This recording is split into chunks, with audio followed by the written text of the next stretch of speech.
Yo, ang nakaraan at kasalukuyan ay sinulat ni Rodney Gabonada. Ang sarap sa pakiramdam kapag naalalang nakaraan, na tila ba'y walang problema at suliranin na dumadaan. Masasayang nagtatampisaw sa malakas na buhos ng ulan, kasabay ang tawanan habang naghahabulan sa putikan.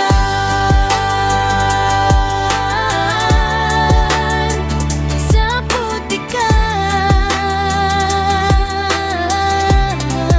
Yeah, simpleng pamumuhay sa simpleng bahay kubo, na kahit munti lamang ay pinaghirapang binuo. May mga sari-saring halaman na sabay na pinatubo, at may sariwang hangin at matataas na puno. Paggising sa umaga, amusal ay nilagang kamote na sama-samang pinagsasaluhan na may mainit na kape, piniritong isda at ginataang gulay naman sa tanghali. At kung may natira pa ay iinitin sa kawali gamit ang mga naitabing maliliit na kalon. Maglalakad ng 1 kilometro kung saan ang poso'y naroroon upang kumuha ng tubig na siyang maininom, at ang panligo at panlabaan na may tubig ng balon. Sa papasok sa paaralan ay masasayan na noon, habang naglalakad na may 5 pisong baon. Gagastusin ng 2 sa umaga at 2 sa hapon, at natitirang piso ay aya namang iniipon. Ngunit minsan ng baon ay hindi nabibili ng pagkain, sa halip ay binibili to ng umuusong text at jolen na ipinanglalaban upang ito ay paramihin. Madalas ay nananalo at minsay natatalo rin kapag ang aming guro ay may binigay na takdang aralin. Pagdating sa tahanan, kwaderno ay bubuklatin, at agad na ito ay titingnan at agad na bakasahin. At ang mga sagot ay sa mga libro ay sisiya sa atin. O kay gandang balikan ang alaalang nakalipas, na pagkatapos ng klase ay sabay na kumakaripas. Natakbo sa madadamong mga daan patungo sa gubat upang maganap at mamimitas ng bayabas. Pagkatapos noon,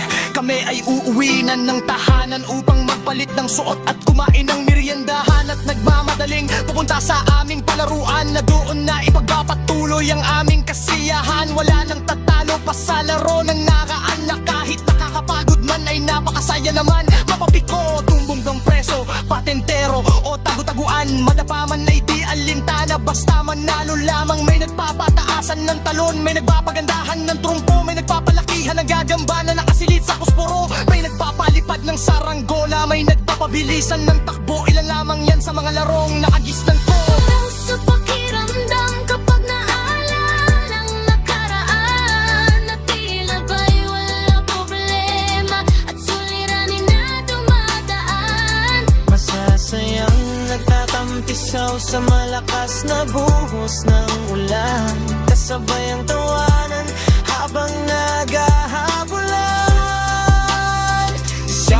Ngunit unti-unti nang napapalitan ng makalumang panahon, sa unti-unting pagpasok ng makabagong panahon, makabagong henerasyon, kasabay ng pag-usbong at nagsisilabasan na nagmanga sari-saring imbensyon. Mula noon binago na ng kasalukuyan ng nakaraang kinagisnan. Ngayon ay konkretong semento na ang maputik na daan. Wala ng mga batang naglalaro, bagkus mga sasakyang dumaraan. Ang tanging mong masisilayan umaraw man umulan. Unti-unti hang dumarami ang bahay na gawa sa bato, kaliwat kanan na rin ang nagtatayo na ng mga establishmento. Usok ng mga sasakyan sa hangin ay humahalo, na nagdudulot ng masamang epekto sa kalusugan ng tao. Ang tanging malinis at malamig na tubig sa balon ay napunonan ng basura at maruming tubig na ngayon. Dating malinis at libreng tubig ay binibili na ngayon, upang sa gitna ng pagod at uhaw ay may mainom. Ang mga kabataan ngayon kapag papasok sa paralan, bigyan mo ng baong 20, ikaw ay pagdadabugan. Gusto ay 100 piso, sa bulsa ay may laman.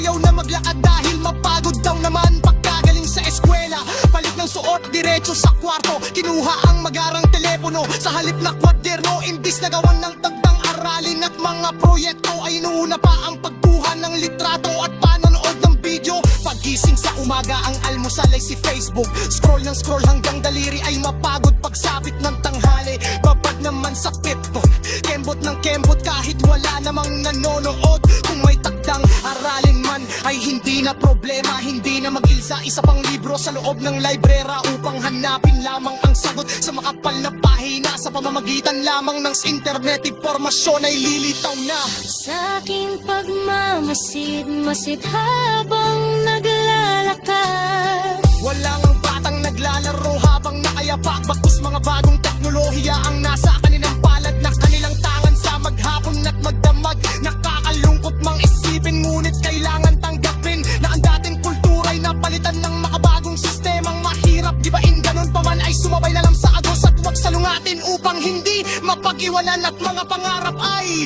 hindi tangayin.